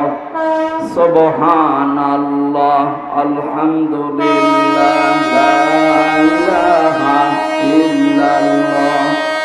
সুবহানাল্লাহ, আলহামদুলিল্লাহ, লা ইলাহা। একেবারে রেল লাইন কাছে রাখি। লা ইলাহা ইল্লাল্লাহ মুহাম্মাদুর রাসূলুল্লাহ। গ্রামবাসী, আমি যে তথ্য কথা বলছিলাম, বিশ্ব নবীর দুইটা চাচাকে দেখলাম, নবীর দোয়া আল্লাহ ফেরত দিয়েছেন, চাচা মুশরিক, অথচ এই চাচা সবচেয়ে বেশি খুশি হয়েছিল নবীর মিলাদে, জন্মে। কথা বলে না কেন? আজ বাংলাদেশ, ভারত আর পাকিস্তান, এই তিনটা দেশে আমি দেখলাম। বাকি বহু দেশে আমার ছোট্ট জীবনে আল্লাহ আমাকে নিয়েছে। কয়েকদিন আগেও মালয়েশিয়া, সিঙ্গাপুর, থাইল্যান্ড, ইন্দোনেশিয়া সহ বহুগুলো দেশ ঘুরে এসেছি। কোন দেশে এগুলো আমি পাইনি। খালি এই বাংলাদেশে, ভারতে আর পাকিস্তানে এই ব্যবসা চলছে। মানুষ ঈদে মিলাদুন নবীর নাম নিয়ে যা করছেন, আপনি যদি শুধু নবীর মিলাদ নিয়ে খুশি হয়ে বলেন যে আর কিছু লাগবে না, আপনি জাহান্নামে যাবেন আবু লাহাবের মতো আর আবু তালেবের মতো। আরো দুইজন চাচার কথা আমরা জানি, হযরত আব্বাস, হযরত হামজা, দুইজন চাচা, তারাও নবীর জন্মে খুশি ছিলেন, তারাও নবীর মিলাদে খুশি হয়েছিলেন জন্মে, কিন্তু তারা সব চাইতে বেশি খুশি ছিলেন নবীর আদর্শে। এজন্য হযরতে হামজা নিজের জীবন দিয়েছেন, নবীর আদর্শ ছাড়েননি। কথা বলে ঠিক কিনা? হযরতে আব্বাস, তার কথার দিকে তাকান, মান যাকাত আমাল ঈমান, মানে রাদিয়া বিল্লাহি রাব্বা ওয়া বিইসলামি দীনা ওয়া বিমুহাম্মাদির রাসূলিল্লাহ সাল্লাল্লাহু আলাইহি ওয়াসাল্লাম নাবিয়্যা ওয়া রাসূলা। রাহ মুসলিম। নবীর আপন চাচা হযরতে আব্বাস নিজেই বর্ণনা করেন, কেউ যদি ঈমানের স্বাদ পেতে চান তাহলে আল্লাহকে রব পেয়ে খুশি থাকেন, ইসলামকে জীবন ব্যবস্থা পেয়ে খুশি থাকেন, আর মুহাম্মদুর রাসূলুল্লাহকে আদর্শ নেতা পেয়ে খুশি থাকেন। এই তিনটা বিষয় যদি আপনার ভেতরে পাওয়া যায় আপনি ঈমানের স্বাদ পাবেন। জোরে বলেন সুবহানাল্লাহ। হযরত আব্বাস এটা পেয়েছিলেন, এই জন্যই তো হাদিস বললেন। উনি যদি না পেতেন এ কথা বলতেন, তাহলে বোঝা যাচ্ছে হযরতে হামজা, হযরতে আব্বাস এ দুইজন শুধু নবীর মিলাদে জন্মে খুশি না, নবীর আদর্শেও তারা খুশি। এই জন্য দুইজনই জান্নাতি। জোরে বলেন সুবহানাল্লাহ। নবীদের জন্ম থেকে আমরা শুরু করছি, বিশ্ব নবী মুহাম্মদুর রাসূলুল্লাহর 1 থেকে শুরু করে 40 বছর পর্যন্ত পুরা আরব জাহানে তাকে মানুষ ডাক দিত মুহাম্মদ ইবনে আব্দুল্লাহ, আব্দুল্লাহর বেটা মুহাম্মদ। এ পর্যন্ত ঠিক আছে না? 40 বছরের আগে কেউ কি তাকে রাসূলুল্লাহ বলেছে? না। যদিও তিনি সেই জীবনে তৈরি হওয়ার পর থেকে যখন আল্লাহ তাকে বানিয়েছে, এ দুনিয়া তৈরি হওয়ার আগে তার নূর বানানো, ওই সময় থেকে তিনি রাসূল, কিন্তু ঘোষণা হয়েছে 40 বছর বয়সে। এই জন্য 1 থেকে 40 বছর পর্যন্ত আপনি যদি তাকে না মানেন আপনি জাহান্নামে যাবেন না। কিন্তু 40 থেকে 63 এই 23 বছরের 1 সেকেন্ডও যদি কেউ অস্বীকার করে সে জাহান্নামী। এটা তো আমি বানিয়ে বলছি না। সূরা আহজাবের 21 নম্বর আয়াত তার প্রমাণ। লাকাদ কানা লাকুম ফি রাসূলিল্লাহি উসওয়াতুন হাসানা। এই যে ফি রাসূলিল্লাহি, রাসূলুল্লাহর জীবনের ভেতরে তোমাদের জন্য মহত্তম আদর্শ আমি আল্লাহ লুকিয়ে রেখেছি। অনেকে বলতে পারতেন না মুহাম্মদ ইবনে আব্দুল্লাহর জীবনী বলেছে, কি বলেছে? রাসূলুল্লাহ। আর আমরা সারা পৃথিবীর মানুষ জানি উনি রাসূল হয়েছিলেন এই দুনিয়ার ঘোষণা অনুযায়ী 40 বছর বয়সে। কথা বলেন না কেন? 40 বছরের আগে পুরা আরব জাহানে তাকে ডাক দিত মানুষ আল আমিন, আস-সাদিক বা মুহাম্মদ ইবনে আব্দুল্লাহ। কিন্তু 40 বছরে তিনি যখন কোরআনে কারীম পেয়েছেন তখন আর মুহাম্মদ ইবনে আব্দুল্লাহ শুধু না, তখন হয়ে গেছেন তিনি রাসূলুল্লাহ। এই কথা বলা লাগবে। আল্লাহ কি বললেন এই আয়াতে? তোমাদের জন্য মহত্তম আদর্শ লুকিয়ে রেখেছি আমি রাসূলুল্লাহর জীবনে। তার মানে 40 থেকে 63 এই 23 বছর রাসূলুল্লাহর জীবন পুরাটা আপনাকে মানাই লাগবে, মাসুলি। এর ভেতরে একটা সেকেন্ড আপনি ছাড় দিতে পারবেন না। যদি বলেন না এটা আমি মানি না, তাহলে আপনার ঈমান পরিপূর্ণ হয়নি। কথা বুঝতেছেন? রাসূলুল্লাহকে আদর্শ মানা লাগবে। যে উসওয়াতুন হাসানা, এই শব্দটা দুনিয়ায় কাউকে আল্লাহ দেয়নি। হ্যাঁ, ইব্রাহিম নবীকে আল্লাহ উসওয়াতুন হাসানা তার চরিত্রের ব্যাপারে বলেছিলেন, সেটা আলাদা বিষয়ের আলোচনা। কিন্তু পৃথিবীতে আমাদের নবী মুহাম্মদুর রাসূলুল্লাহকে তিনি মডেল বানিয়েছেন, বাটখারা বানিয়েছেন, কেজি পাথর। এদিকে যদি কেউ 5 কেজি চাউল তুলে দেয়, এদিকে 5 কেজি বাটখারা দেওয়া লাগবে না? এই কথা বলেন না কেন? আমার এই 40 থেকে 63 বছরের যে 23 বছরের জীবন, আমার জন্ম থেকে মৃত্যু পর্যন্ত 23 বছর দিয়ে আমার সাজানো লাগবে। আপনি একেবারে মেপে পরিপূর্ণ করে নিতে পারবেন, কারণ তিনি নমুনা, মডেল, আদর্শ আমাদের জন্য। তাও একমাত্র উসওয়াতুন হাসানায়ের একটার আগে আলিফ লাম আল্লাহ দেয়নি। এবার আসেন মূল কথা বলছি। বিশ্ব নবী মুহাম্মদুর রাসূলুল্লাহ কেন একমাত্র আদর্শ আমাদের জন্য? যে সূরা থেকে পড়লাম, সূরার নাম হচ্ছে আহজাব। কি বললাম? আহজাবের হিজবুন থেকে। আহজাব শব্দের শাব্দিক অর্থ দল, সমূহ, বাহিনী। এই যে দল, এই শব্দটা কোরআনে নেই, বলেন না কেন? যারা এই কথা বললে আগে তো এই যে আগস্ট মাসের 5 তারিখের আগে এ জালেমরা বলতো দলীয় কথা বলবেন না, রাজনীতির কথা বলবেন না, বলতো না? কথা বলেন। থানা থেকেও 14টা লিখে দেওয়া হয়তো যে এই কথা বলা যাবে না। আমি কি এখানে আমার বাবার কথা বলতে আসি সেই কুষ্টিয়া থেকে? আমি তো আগেই বললাম আমি জরানের চোখ লাগিয়ে দেখতে পাচ্ছি আপনি জাহান্নামে যাচ্ছেন। আরে ভাই, আপনি জাহান্নামে গেলে আমার অসুবিধা নেই, কিন্তু আপনাকে আমার বাঁচাতে হবে। আপনাকে যদি আমি কিছু না বলে জান্নাতে যেতে চাই, কিয়ামতে দরজায় দাঁড়িয়ে বলবেন যে আমার কিছু বলে নাই, পরে কুড়িগ্রাম নিয়ে এসেছিলাম আমাকে বাঁচায় নাই, আমি জানতাম না। এটা যেন বলতে না পারেন, এই জন্য এত কষ্ট স্বীকার করা। আমি যে গ্রুপে আছি আকিস গ্রুপ, আমার বাবার চা আছে, আমার চা এখন হয়েছে। বিশ্বাস করেন আল্লাহর কসম, মরণ পর্যন্ত অন্তত আমার আর কিছু করা লাগবে না। এত কষ্ট স্বীকার করা, এই যে স্বাধীনতার পর থেকে আজকে 1 মাস 12-13 দিনে প্রতিদিন 2-3টা করে, তা 5 কিলো 10 কিলো না, প্রতিদিন আমার মনে হয় আমার জার্নি হয় প্রায় 1000 কিলোমিটার। কালকে সেই মাদারীপুরে, তার আগের দিন চট্টগ্রাম, আজকে এখানে, এভাবে প্রতিদিন 700-800-1000 কিলোমিটার দৌড়ানো লাগছে। আমি দেখতে পাচ্ছি জাতির মানুষেরা জাহান্নামের দিকে দৌড়াচ্ছে। এমন মানুষকে আপনি সাপোর্ট দিয়ে জাহান্নামে দৌড়াচ্ছেন, যারে দেখলে আল্লাহর রাগ হয়। আপনি যেন বাঁচতে পারেন, এই জন্যই বলছি, দলের কথা বললে আপনার রাগ হয়। আপনি যে দল করেন, দলই আপনাকে জাহান্নামে নিয়ে যাবে। দলের কথা কোরআনে যদি নাই থাকে, তাহলে আয়াতগুলো আপনি বাদ দিয়ে দেবেন। সূরা আলে ইমরানের 103 নম্বর আয়াতে আল্লাহ জানিয়েছেন, ওয়াল তাকুম মিনকুম উম্মাতুন ইয়াদউনা ইলাল খায়র। অবশ্যই তোমাদের ভেতরে একটা দল থাকতেই হবে। কয়টা দল? আরো জোরে। আল্লাহর দৃষ্টিতে যে দলের কথা আছে কোরআনে, এ দল করতে হলে 4টা জিনিস লাগে। আপনার কি রাগ হয়ে গেল? না, আয়াত বাদ দিয়ে দেবো। আমি যে নোট করেছি তাফসীর থেকে, কেউ যদি দল করতে চান, মিলান তো আপনার দলে এগুলো আছে কিনা, নাকি আপনার আবার রাগ হয়ে যাবে? হ্যাঁ, আমি তাফসীর হাক্কানি থেকে লিখেছি। যদি বিশ্বাস না করেন, আমি পয়েন্টগুলো বলছি, বাড়িতে এসে মিলিয়ে দেখেন আপনার দলে 4টা শর্ত আছে কিনা।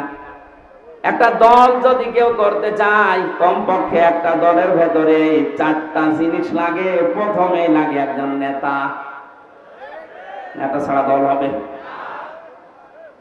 আল্লাহ পাক সূরা ইয়াসিনের ভেতরে নবীজিকে যে নেতা বলে ডাক দিয়েছেন, ইয়াসিন, হে নেতা।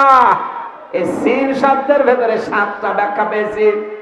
আমি 5টা প্রধান ভাবে নিয়েছি, আর 2টা নিয়েছি এর রূপক। কোন মানুষ যদি নেতৃত্ব দিতে চায়, অবশ্যই তার 7টা গুণ লাগবে। মাস্ট বি, তার লাগবেই, আন্দাজে নেতা হওয়া যায় না। 7টা গুণের প্রথম নাম্বার গুণ হচ্ছে তাকে বৈধ হওয়া লাগবে। কারণ এই পৃথিবীর যত নেতা, আমরা বিশ্ব নেতা বলি নবীদেরকে, কঠিন হয়ে যাচ্ছে। এ পৃথিবীর বিশ্ব নেতা নবীরা, নবী রাসূল দুনিয়ায় যারা ছিলেন, আমরা জানি সবাই। এই আলেম কারা আছেন একটু খেয়াল করবেন। এটা এই দুনিয়ায় যারা বিশ্ব নেতা বলে দাবি করি আমরা, যে এগুলো বিশ্ব নেতা, অধিকাংশের দিকে তাকান, তারা নবী ছিলেন। নবীরা নেতা ছিলেন না? ওয়াজআলনাহুম আইম্মাতান, আল্লাহ বলেন আমি এই পৃথিবীতে নবীদেরকে নেতা বানিয়ে পাঠিয়েছি। ইয়াহদুনা বিল হক, তারা সত্য পথে মানুষদেরকে আহ্বান জানিয়েছেন। এজন্য নেতা হওয়ার প্রথম বৈশিষ্ট্য আল্লাহ পাক দিয়েছেন, কেউ যদি নেতৃত্ব দিতে চায়, তার জন্ম হওয়া লাগবে বৈধ। কারণ কোন নবীর রক্ত আল্লাহ কোন হারাম রক্তের ভেতরে প্রবেশ করার নাই।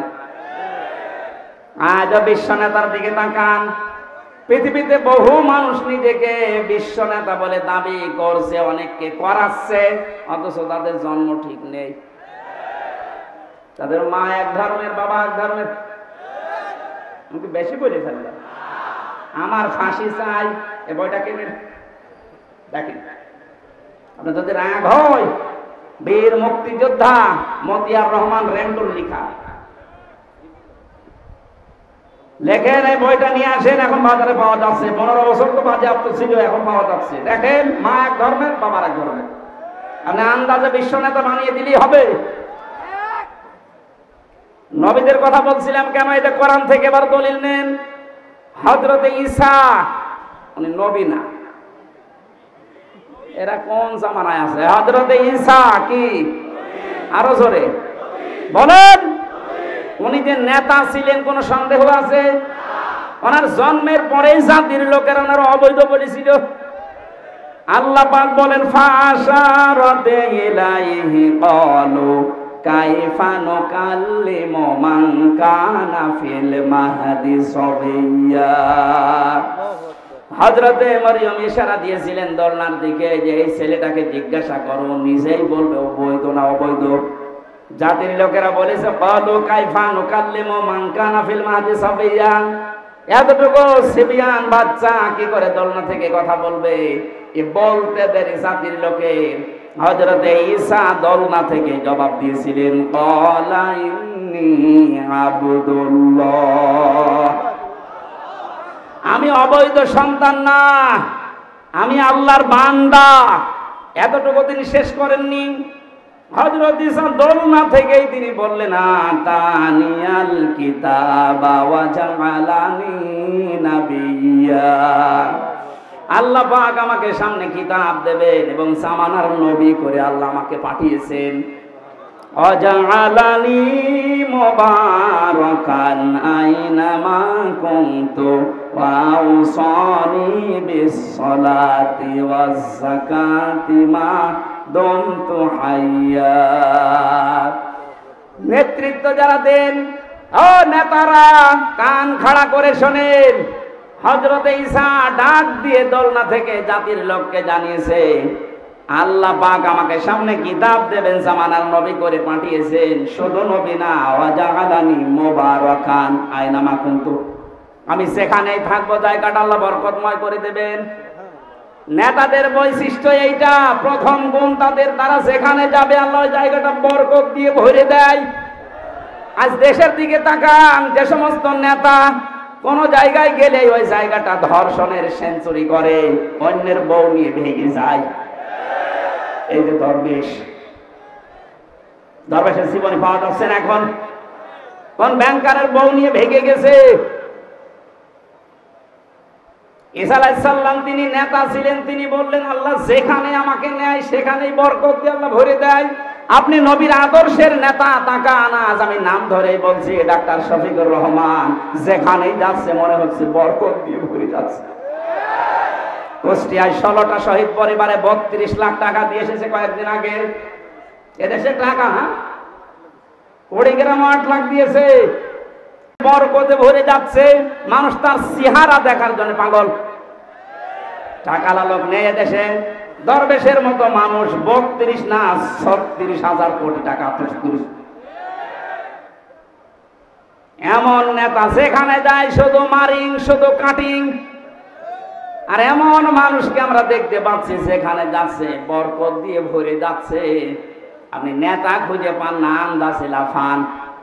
যেখানেই যাবে নেতা, তার কোয়ালিটি এটা, জায়গাটা আল্লাহ নিজে বরকত দিয়ে ভরে দেবেন। নেতারা কি বলেন ওয়াউসানি বিস-সালাতি ওয়াজ-যাকাতি, আল্লাহ আমাকে আদেশ দিয়েছেন আমি যেন নামাজ পড়ি, আমি যেন যাকাত দেই। কি নেতা নামাজ পড়ে না? এরকম নেতা নেই। রাজশাহীর অধ্যাপক মুজিবুর রহমান জামাতের নায়েবে আমির, উনি ঘোষণা দিয়েছেন এই দেশে যদি কেউ নামাজ না পড়ে, কেউ যদি সম্পদের যাকাত না দেয়, ওকে ভোট দেবেন না। এই কথা বলেন না কেন? উনি এই আয়াতের দলিল দিয়েছেন যে নেতা ছিলেন হযরত ঈসা, তিনি জাতির লোককে বললেন আমি আদেশ পেয়েছি যে নামাজ পড়া লাগবে, যাকাত দেওয়া লাগবে। কতদিন? মা দুমতু হাইয়া, যতদিন আমি বেঁচে থাকি। নেতাদের আরো বৈশিষ্ট্য আল্লাহ বলেছেন ওয়া বাররাম বিওয়ালিদাতি ওয়া লাম ইয়াজআলনি জাব্বারান শাকিয়্যা। বলেন আল্লাহু আকবার। আমার মনে হয় কোরআনের এই কথাগুলো একটু বানিয়ে বানিয়ে বলছি। আলেমদেরকে তাহলে জিজ্ঞাসা করেন বানাচ্ছি কিনা। সবগুলো তাফসীর থেকে আমি পড়ে এসেছি। নেতারা তাদের মা বাবার ভক্ত হয়, এমন নেতা তাকান ঢাকাতেই পড়ে আছে সারা জীবন, মা বৃদ্ধাশ্রমে কাটায়। এদেশে নেই, নাম ধরা লাগবে। কিসের নেতা আপনি? নেতৃত্ব দেওয়ার জন্য 4-7টা কোয়ালিটি লাগে। তার 1 নম্বরে নেতারা হবে বৈধ সন্তান। এবং বৈধভাবে নেতৃত্ব দেবে। এই 15.5 বছর যারা নেতৃত্ব দিয়েছে অধিকাংশগুলোই অবৈধ। এই জন্য আমরা সময় দিতে চাচ্ছি, যারা দায়িত্বে আছেন একটা সম্মানজনক সময় নিয়ে এমন একটা সংস্কার করে দেন তাড়াতাড়ি, যেন দিনের ভোট রাতে না হয়। কথা বলে না কেন? তাড়াহুড়া করে যদি তাদেরকে নামিয়ে বলি না ভোট দিয়ে দেন, কি হবে? ওই দিনের ভোট রাতে হয়ে যাবে। কারণ যারা আছে এখনো পর্যন্ত জালেম বসে আছে চেয়ারে। কথা বলে না কেন? 100 জনের 65 জন জালেমকে বদলি করা হয়েছে, এখনো পর্যন্ত 35টা জালেম চেয়ারে আছে। এদেরকে আমরা সময় দিচ্ছি, তাড়াতাড়ি নামিয়ে দেন। কোন জালেম যেন চেয়ারে না থাকে, কারণ এগুলো ক্যান্সার। এগুলো থাকলে আবার দিনের ভোট রাতে করে ফেলবে। এক লোক বিয়ে করে বাসর ঘরে বউ রেখেছে, দাদি শাশুড়ি যে বলছে, ওই নাতির বউ আমি কিন্তু পতি চাই। ঠিক আছে, আমার সময় দেবেন? শাশুড়ি এসে বলছে, বৌমা আমার নাতি চাই।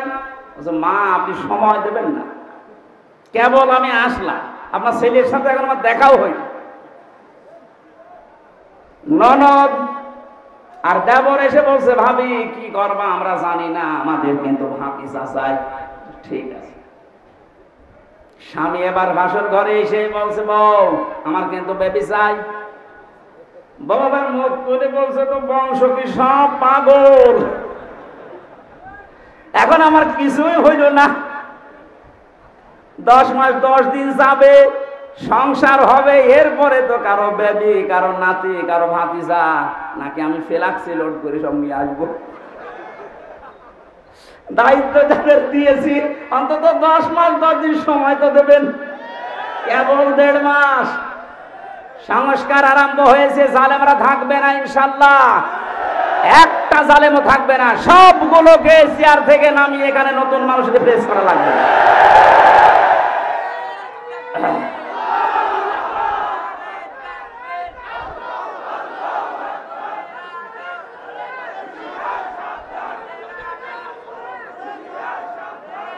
সময় যদি আপনি না দিয়ে বলেন যে না তাড়াতাড়ি দেন, তাড়াতাড়ি দিয়ে করবো কি?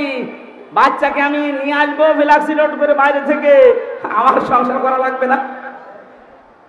সংসার হবে 10 মাস 10 দিন যাবে, এরপরে কারো নাতি, কারো ছেলে, কারো ভাতিজা সব পাওয়া যাবে। কথা বলেন ঠিক কিনা? সুতরাং এই সময় উল্টাপাল্টা না করে আমরা যারা দায়িত্বে আছেন আপনাদের সম্মানজনক সময় দিচ্ছি, সংস্কার করেন। বৈষম্য বিরোধী ছাত্র আন্দোলন 9 দফার ভেতরে এটা একটা দাবি যে আমরা সংস্কার চাই। আমার ওই বিচারপতির যেমন হাত খোলা, এখন মন মতো বিচার করা যাচ্ছে, এদেশেও যেন সবাই হাত খোলা অবস্থায় থাকে, সব সংস্কার করে দেন। কোন জালেমকে আমরা দেখতে চাই না। আমি বললাম না মাওলানা মামুনুল হকের কথা, যে জালেমদের তালিকা করে করে টাঙিয়ে দেন, কিয়ামতের আগে যেন আর প্রবেশ করতে না পারে। হযরত নূহ দোয়া করেছিলেন, লা তাদার আলাল আরদি মিনাল কাফিরিনা দাজ্জারা, হে আল্লাহ কোন জালেম যেন না থাকে, ওর আন্ডা বাচ্চাও যেন না থাকে, কারণ ওর পেট থেকে যেটা আসবে ওটা ডবল হারামি হবে। আমরা আশা করছি যারা আছেন খুব তাড়াতাড়ি করেন। সকাল আসতে আসতে যেন শুনি যে 35% এখনো বাকি আছে জালেমরা, এদের কারণেই তো আজকে বাইতুল মোকাররমে মারামারি হয়েছে। কোন জালেম যদি না থাকে দেশটা ইনশাআল্লাহ শান্ত হয়ে যাবে। আমি নেতৃত্বের কথা বলছিলাম কেন? দল করতে হলে একজন নেতা লাগে, নেতার ভেতরে গুণ থাকা লাগে কয়টা? 7টা। বলেন। 1 নাম্বার এই গুণ হচ্ছে নেতারা হবে বৈধ, জোর করে থাকবে না, বৈধভাবে থাকবে। আমরা এতদিন দেখেছি সব জোর করে ছিল, বৈধভাবে না, সব অবৈধভাবে। 2 নম্বরে দল করতে হলে লাগে সংগঠন। সে সংগঠনের নাম আল্লাহ কোরআনে দিয়েছেন, ওয়ালতাকুম মিনকুম উম্মাতুন। জাতি হওয়া লাগবে, উম্মত হওয়া লাগবে কোরআন কেন্দ্রিক। এখানে 4টা কর্মসূচি আছে। যেই দলের ভেতরে এই 4টা থাকবে তারা ভালো কাজে আদেশ দেবে, অন্যায় দেখলে তারা প্রতিবাদ করবে। আপনি দেখেন এই দেশে হাজার হাজার দল আছে, ভালো কাজে আদেশ দেওয়া, অন্যায় দেখলেই প্রতিবাদ করা কাদের ভেতরে? সেটাই আল্লাহর হক্কানি দল, মানে আন্দাজে নিজে হক্কানি দাবি করে। 3 নম্বরে বেশি পথিক লাগবে। পথিক হয় সুন্নাতি পথিক নেওয়া লাগবে আপনার। এই পৃথিবীতে আমার মনে হয় ন্যায় বিচারের মানদণ্ড যেটা দাড়িপাল্লা, টুপি, এর ভেতরে আরো 5টা পেয়েছি আমি। দাড়ি, দাড়ি পাল্লা, টুপি, এগুলো সব ন্যায় বিচারের প্রতীক, সুন্নাত, আল্লাহর নবীর আদর্শের ভেতরে এগুলো ছিল। যদি আপনার মার্কা নিতে হয়, এরকম মার্কা নেবেন, হয় টুপি মার্কা নেন, নাই দাড়ি পাল্লা মার্কা নেন। 4 নম্বরে পেয়েছি আমি অফিস লাগে। এ পৃথিবীতে দল করতে হলে অফিস লাগে না? আমাদের অফিস আছে, আমাদের অফিসের নাম মসজিদ। আমাদের অফিসের নাম কি? যাদের আনাগোনা মসজিদের সাথে, যাদের সম্পর্ক মসজিদের সাথে, এমন এমন দল আমরা পাই। মসজিদ তো দূরের কথা, কোনোদিন পূর্ব দিকে পশ্চিম দিকে আষাঢ় খেয়েও পড়ে না। ও যদি আষাঢ় খেয়ে পড়েও তো দিল্লির দিকে পড়ে, মানে পশ্চিম দিকে পড়বে তো না। আমাদের এই অন্তরটা ঝুলিয়ে রাখা লাগবে কিসের সাথে? মসজিদের সাথে। বলেন বলেন। নবীজি বলেন, যার অন্তর সবসময় মসজিদের সাথে ঝুলে থাকে, এক ওয়াক্ত নামাজ পড়ে বের হয়ে যায়, আবার কখন নামাজ পড়তে যাবে এরকম মন যার, এই লোকটাকে কিয়ামতে আরশের ছায়া আল্লাহ নিজে স্থান দিয়ে দেবেন। জোরে বলেন সুবহানাল্লাহ। তাহলে অনুসরণ করা লাগবে মুহাম্মদ ইবনে আব্দুল্লাহকে না রাসূলুল্লাহকে? আল্লাহর নবীকে অনুসরণ করলে 27টা উপকার হয় দুনিয়া আখিরাত মিলে। কয়টা? আরো জোরে বলেন।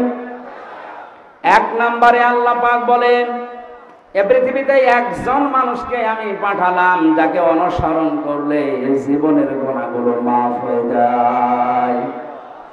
قُلْ إِن كُنتُمْ تُحِبُّونَ اللَّهَ فَاتَّبِعُونِي يُحْبِبْكُمُ اللَّهُ وَيَغْفِرْ لَكُمْ ذُنُوبَكُمْ وَاللَّهُ غَفُورٌ رَّحِيمٌ। সূরা আলে ইমরানের 31 নম্বর আয়াতে আছে, ইবনে কাসিরে পাবেন। হে নবী, আপনি বলেন, যদি আল্লাহকে ভালোবাসি এ দাবি করো, তাহলে আমার অনুসরণ করো। আমার অনুসরণ যখন থেকে আরম্ভ করবা, ওই সময় থেকে আল্লাহ 2টা পুরস্কার দেবে। 1 নম্বরে জীবনের গুনাহগুলো মাফ করে দেবে, 2 নম্বরে জান্নাতি বলে ঘোষণা দিয়ে দেবে। এবার আমার প্রশ্ন, অনুসরণ করা লাগবে নবীকে পূর্ণাঙ্গ না আংশিক? না না, এদিকে তাকান। এই যে ফাত্তাবিউনি, আমার অনুসরণ করো, এ কথা বলতে নবীজি বলেছেন অনুসরণ কি আংশিক না পূর্ণাঙ্গ? আমাদের অনুসরণ কি আংশিক হয় না পূর্ণাঙ্গ?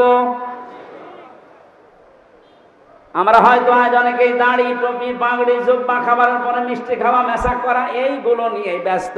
কিন্তু নবীর জীবনে যে আরো আছে, পূর্ণাঙ্গ করতে হলে বিশ্ব নবী খাবারের পরে যেমন মিষ্টি খেয়েছিলেন, নামাজের আগে যেমন মেশাক করেছিলেন, এই নবী 10 বছর কোরআন দিয়ে রাষ্ট্র চালিয়েছিলেন। এইটা আপনার কাছে সুন্নাত মনে হয়, আর ওইটা আপনার কাছে রাজনীতি মনে হয়। আপনি মানুষ। আমার মনে হয় নবী এখন বেঁচে থাকলে আপনি এটাই বলতেন। এই জন্য আমাদের অনুসরণ আমরা দেখতে পাই যে আংশিক হচ্ছে, পূর্ণাঙ্গ হচ্ছে না।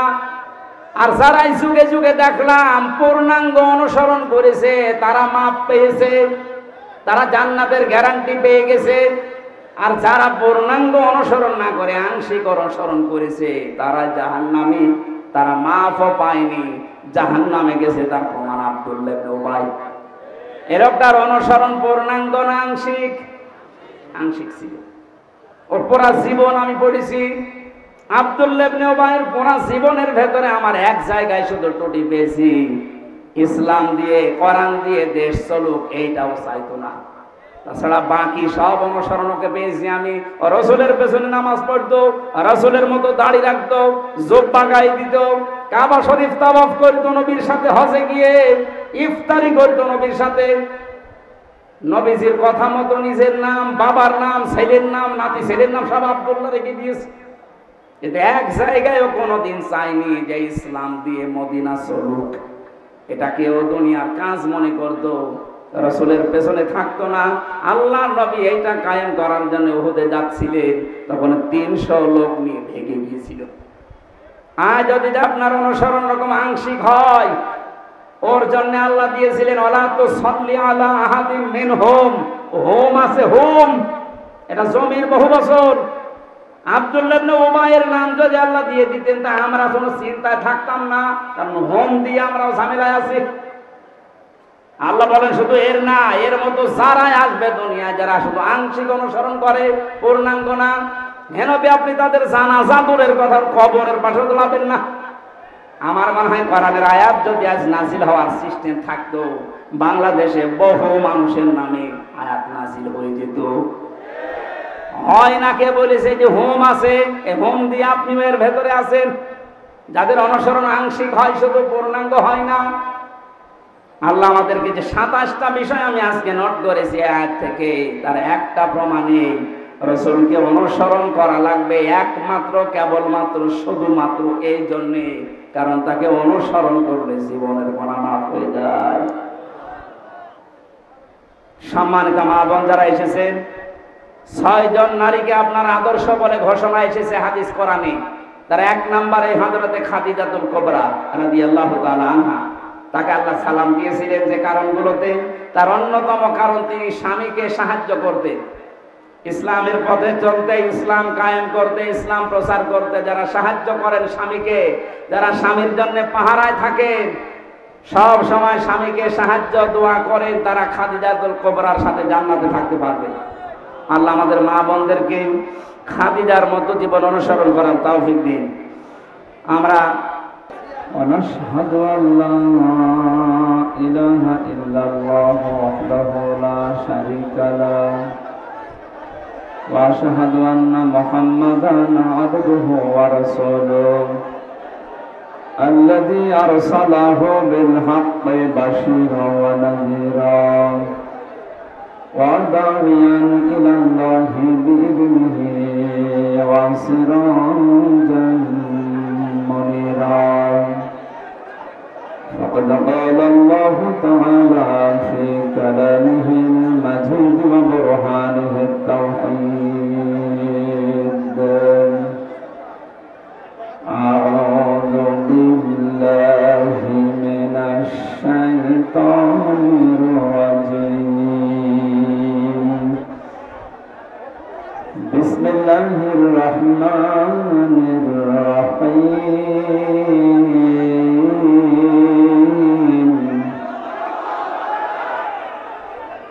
لقد كان لكم في رسول الله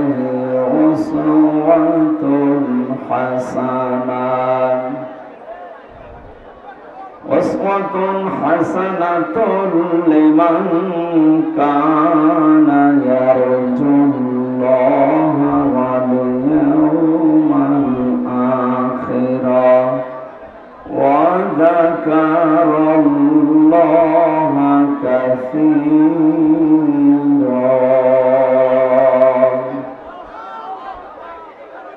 صدقت يا ربنا.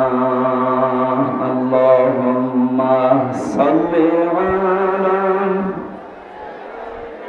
مولانا محمد وعلى آل سيدنا مولانا.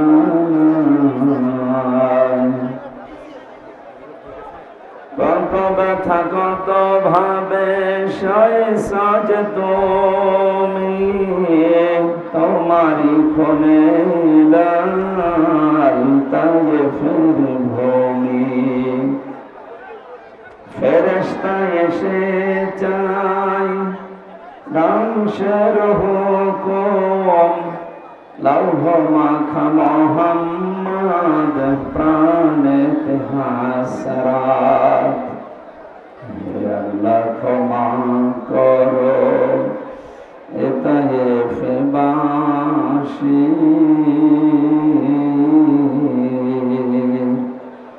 এরা বজরি তো আমি যে মোহাম্মদ, হৃদয়ে মোহাম্মদ। আলহামদুলিল্লাহ।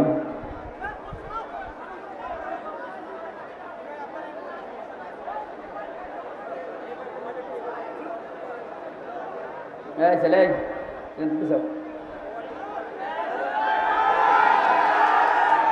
আরো পিছন যান।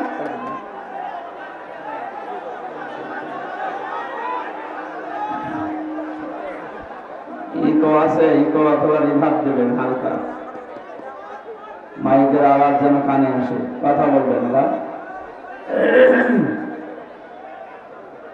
এখানে দাঁড়িয়ে আছে এরা কারা? এখানে বসতে বলো।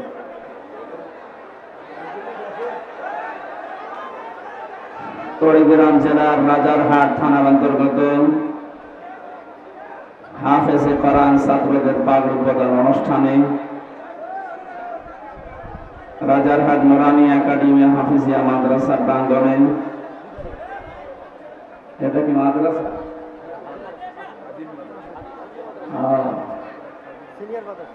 রাজারহাট সিনিয়র ফাজিল মাদ্রাসার ময়দানে তাফসীরুল কোরআন মাহফিলের স্বনামধন্য সভাপতি বিশিষ্ট আলেমে দ্বীন পীরজাদা আলহাজ মাওলানা হাবিবুল্লাহ সিদ্দিকী দামাত বারকাতুহুল আলিয়া, এতক্ষণ যারা আলোচনা রাখলেন আপনাদের এলাকার সন্তান মাওলানা সিরাজুল ইসলাম ফারুকী, মাওলানা খন্দকার রেজাউল ইসলাম, মঞ্চে বসা অন্যান্য ওলামা ইকরাম, বসে আছেন বাংলাদেশের বিভিন্ন রাজনৈতিক দলের নেতৃবৃন্দ, রাজারহাট থানার সম্মানিত অফিসার ইনচার্জ যারা মোস্তাফিজ সাহেব, সামনে বসা মুসলমান ভাইরা, পর্দার আড়ালের সম্মানিতা মা এবং বোনেরা, প্রাণপ্রিয় কুড়িগ্রামবাসী,